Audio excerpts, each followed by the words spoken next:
everybody, and welcome to my 5th video on EFT, which follows from the last video which I did about how to clear abuse with the help of EFT.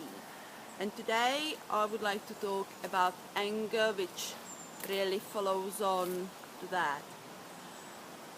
And I would like to share something from my own life. When I was small, I had this little frog, and I only had it for a few days because my parents would say to me, oh, this frog can't really be here for long with you because it likes to be in its natural environment. And my parents did explain to me that if the frog is not close to water, it will not be very happy. So I understood all these reasons why that frog only could be with me for a very short while.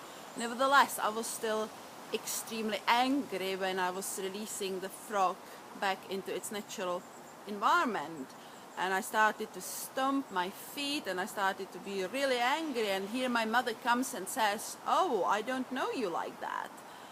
And you see, all my life I was taught to repress my anger. So my mother would imagine this very little good girl, which I was, when actually I was very angry, and my mother didn't like that. And a lot of parents would make the same mistake, and the most kind of best way for any parent, if they see their child being full of anger, would be to encourage them to express the anger, not to bottle it up. So a good response from my mother would be, for example, oh, I see you're so angry, would you like to tell me a little bit more, and open up why I felt this anger. So bottling up all this anger inside us will eventually lead to pain or illness. And I've been struggling with a chronic illness for many decades now, and really have been trying to find some healing, a cure, and so far I have not been very successful, but I'm working on trying to find something which is going to help me.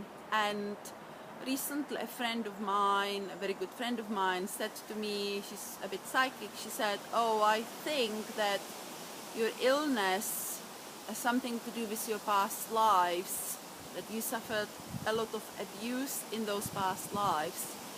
And I personally believe in reincarnation, and I would never ever force this belief onto anybody else. But the very interesting thing about all this is that in this lifetime I did suffer a lot of abuse, and it is my belief that we will go back to work on the same issues, if from the previous lives, for those who do believe in reincarnation. But even if people don't believe in reincarnation, and that's absolutely fine, we will always adopt the anger from our family, from our ancestors. So I do know that I have adopted a lot of negativity from my great-grandparents, who actually have been dead more than 100 years, and they died 50 years before I was born. So going back to the anger, it's about being able to express it rather than repress it. And when we are able to express it, that we can tap on that anger, release it, and let it go. Another good way of expressing this anger, if you are creative, is to draw a picture of what that anger is like for you right at this very moment. So I will share with you, I drew this picture when my husband died in 2016, and there was a lot of anger which started coming up to the surface. A lot of grief, of course, but a lot of anger.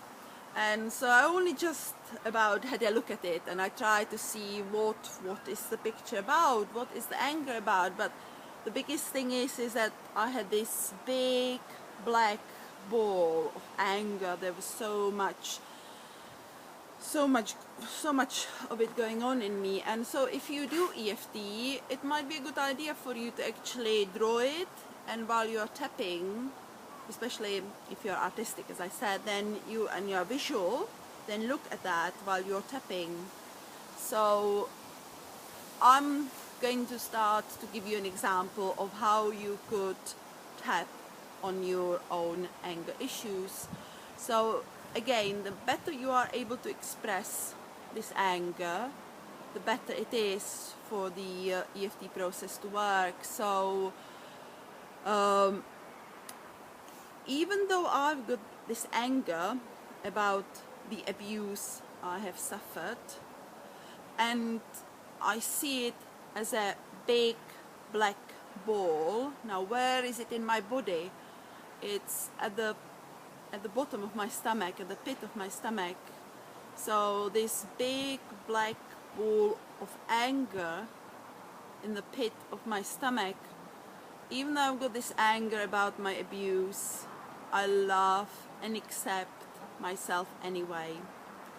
So we do it 3 times, the setup on the karate chop. Even though I've got this anger and it sits at the bottom of my stomach, I love and accept myself anyway. Even though I've got this anger at the bottom of my stomach, I love and accept myself anyway, and I let it go, because that is about releasing that anger. So now we do the reminder phrase on all the tapping points. So this anger sitting at the bottom of my stomach, this big black ball of anger. And you can rate the anger to see what happens after you've been tapping. So at the moment I feel the anger about 7 on a scale from 0 when I've got no anger, and 10 it's as bad as it can be. So this big black ball of anger, this big black ball of anger that is sitting at the bottom of my stomach, this big black ball of anger that is sitting at the bottom of my stomach, this big black ball of anger, this rage which is there at the bottom of my stomach. And I feel very powerless and helpless and hopeless. It's just this big ball of anger which I'm turning inside on me, on myself. This big black ball of anger. And after that round, I take a deep breath.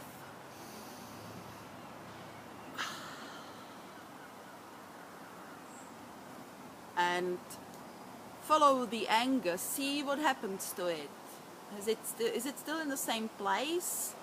Is it still the same size? Is it still the same color? Just for your second round of tapping, just change it to what happened. If it didn't change, then continue tapping on that. Also feel what is happening to the intensity of that feeling. And for me, it might have come down just a little bit to 6, and when I'm tuning into my body now, I can feel a lot of pain in my shoulders. So this big black ball of anger has actually gone up all the way into my shoulders and into my neck. That's where I feel it at the moment. So in the next round of tapping, I will be referring to that, because it's no longer at the pit of my stomach. It's gone from there and it's moved up now. And if I'm to describe that now more, I can, in my video number 3, I did a tapping round about pain. And so, you know, it can go to pain, but I feel it now as a big black grey ball of anger now. And it's also stabbing me. I feel this stabbing sensation because I let myself get stabbed in my life over and over. And so this anger or this pain, it feels like someone's stabbing me there. So be as accurate as you can. And my intensity is number 7. Just rate yourself which number is for you. And on our second round of tapping, we'll change the wording of the setup, and it'll be just how it feels for you. And you can say what I say, that is still okay, but say how it feels for you if it's a bit different. So even though I've got this grey ball of anger in my shoulders and in my neck, and it turned from the color turned from black to grey, and it has shrunk a bit. I can actually feel loads of little balls of anger now just oscillating in my shoulders and in my neck. So I will be tuning to that. It's just like, and they are kind of stabbing me, these little balls of anger that have turned to grey. There's loads of them now. There's like they're like multiplied, but they're smaller. They're much smaller now, and they keep hitting me or stabbing me in my shoulders and neck. So despite I have all that, I love and accept myself anyway. Even though I've got all these little grey balls of anger stabbing me in my shoulders and in my neck, I love and accept myself anyway. I let go of them all. They are dispersing. So just say it exactly how it is for you. So I can see these little balls of anger hitting my back and shoulders, and they're like stabbing, but at the same time what I'm feeling is they are rebounding. Because in my life I learned not to get myself get abused on the conscious level. The subconscious is a bit more tricky, because subconscious is only the tip of the iceberg, and often it is very hard for us to connect with the subconscious mind. But on the conscious level, I've done a lot of work on my own issues over the years, and I have learned to spot the signs of abuse, so I won't let people abuse me anymore. And also I used to be a people pleaser, so you know, all that I can feel. I'm now dispersing all those little balls of anger. They are just, I'm just hitting them out of the neck. It's just how it is. They're just stabbing me, but at the same time I'm managing to hit them out. So all these little balls of anger which have been stabbing me in my shoulders and in my back, they just disperse now. They just rebound, and I see them, I visualize them, and they're all just going out there. I can see them all in my garden here now, and they're all flying, and you know, I'm sending them up into the clouds, and they're just all going there, and it's just a very amazing feeling. And I usually kind of prepared to say what I'm going to say, but this thing just came. It was just all spontaneous. I wasn't doing any rehearsal for it, but for the time being I'm able to see that I am on top of that anger, and it will come back because my issues are very complex, and there are all kinds of little crossroads I have to go and explore, because I've had this illness basically ever since I was very young. And yes, I mean, there is this anger about it, but on the conscious level I was always repressing that anger, and I'm now realizing that on the subconscious level this anger is causing me all this upset, all this illness, all this pain which I really don't need. So why is all this happening? And what is happening is that our mind keeps tricking us into thinking that, you know, we are experiencing this pain when the sun is actually shining, and it kind of is reminding us and tricking us. And I really don't know why it does, but one of the reasons it does it is because it tries to protect us. It tries to protect us. It's like it tells us, don't go there, be safe, you know, just be in your comfort zone.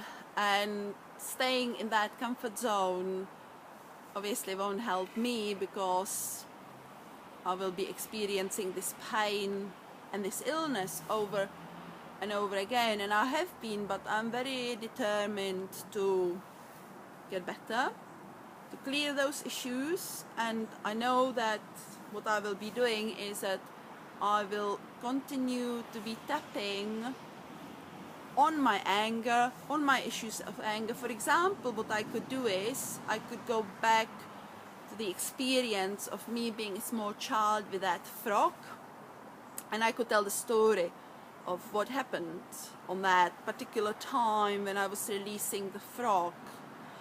And I could tap through all the times when I'm upset and tell the story again, over and over again. And once I'm able to say that story of me clearing that, releasing that frog into the wild, once I'm able to say it without the emotional charge, then I know that that kind of negative memory is cleared and that it will no longer be impacting. This memory is just an echo of something which happened probably earlier in my life, something. And if we clear the echoes, that's good, but it's always good to try to go to the first time we felt this anger. And it's not always easy to know when was the first time, but if you continue clearing any of those issues, remember all these memories of when you felt angry, and you continue to hold these grudges, and these grudges don't help us. They just create this kind of chaos, which I've just drawn here. And if you remember, in my second video I have showed a picture of a heart, and what we are trying to do in the EFT tapping is to bring ourselves to a harmonious state, to a state of love. And so we are changing this kind of chaos, this kind of distress, this kind of fear, this kind of anger, to a place of love. And you know what? Even though I was very distressed and very angry when I drew this picture, and I'm only just looking at it now, it was a picture of heart, of a laugh. And I don't know whether that was my husband or what it really was at that time, but I think it was, because that is a picture of me. I can see that now. And so with the EFT tapping, we are hopefully going to achieve this harmonious state of love, when we won't need to feel the anger anymore, and we will not need to explode, because often we explode at times which, like road rage, or when we go to see the GP. Often I remember my husband, he was always like shouting at the receptionists because he was very, venting his anger, and he didn't really mean that, but unfortunately he took someone he wanted to release that anger on. But it's much safer and much better if we take responsibility for our own anger, and this is what we are doing, and this is what I'm trying to help you achieve with the help of EFT, so that you are able to take responsibility for your own life, so that you are able to release this anger and lead a very happy and harmonious life. So thank you for watching, and see you next time when I do my next video.